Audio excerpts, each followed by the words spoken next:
And be clear, I think Bobby Joe Champion's team were my family, like Dayer, Oriana, Lucretia Tasha, you know, thought he was doing right.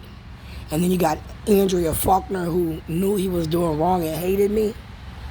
You know, one for Amy, one for Kamala. That team, where Bobby's playing both ends from the middle.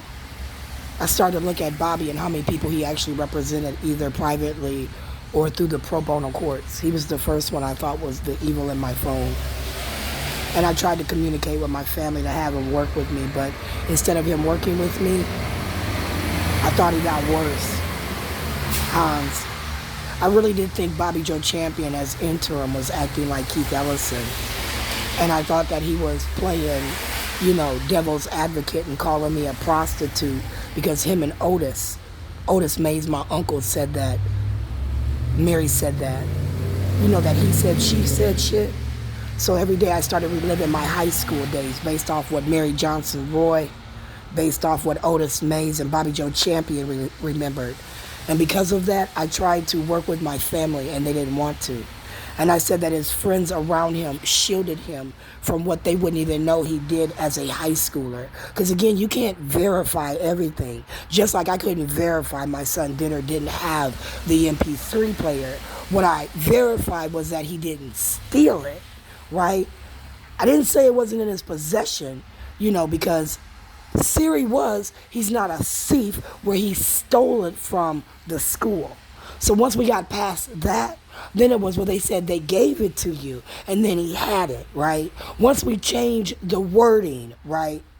And I agreed with my son at that point. I thought it was funny that he was being as technical as I was. And as Bobby Joe Champion rallies people like Nona, The Village, as Bobby Joe Champion buys records from North Memorial, him, Hindi Hussein, Pricey Sook, you know, Rakshana. I said it's an abuse of power. I said you're an embarrassment to the United States government. I said I got the luxury of the Minnesota education just like Bobby.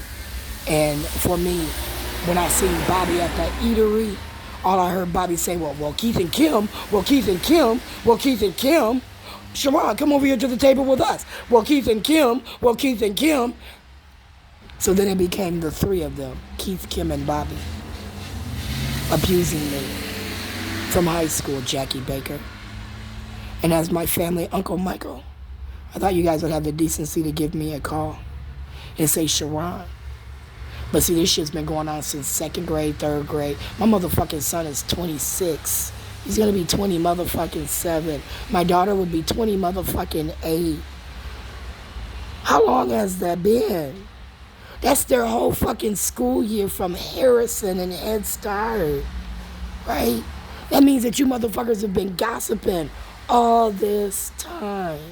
And not one of you had the audacity, the balls, the love to even come and discuss your rhetoric, lies, slander, gossip with me. That really hurt, Krisha. It hurt. And as I think that Renee's my drug counselor, Terry's my housing counselor, Krisha Tasha's my medical dental, my PCA home health aide, as I think Bobby Joe Champion got this deal going through Kamala Harris, and they're, you know, giving receipts here, giving receipts there, similar to what I did, you know, when I was collecting that money, Kim Ellison, that y'all thought I wasn't going to be able to get, but I manipulated it out of you by, again, submitting receipts that said I was educated, Michael, because I sit for a test, I paid for the test. I was reimbursed for the test. He took the test. I charged you time, money, and energy as being his mom over him, which meant that the money, you know, the $5,000 that I collected Kim Messin was legal money to be tendered because I was homeschooling him. I actually took the time to, again, register him homeschool. How many black motherfuckers did that at that time? None. Only I did. Only I read that shit.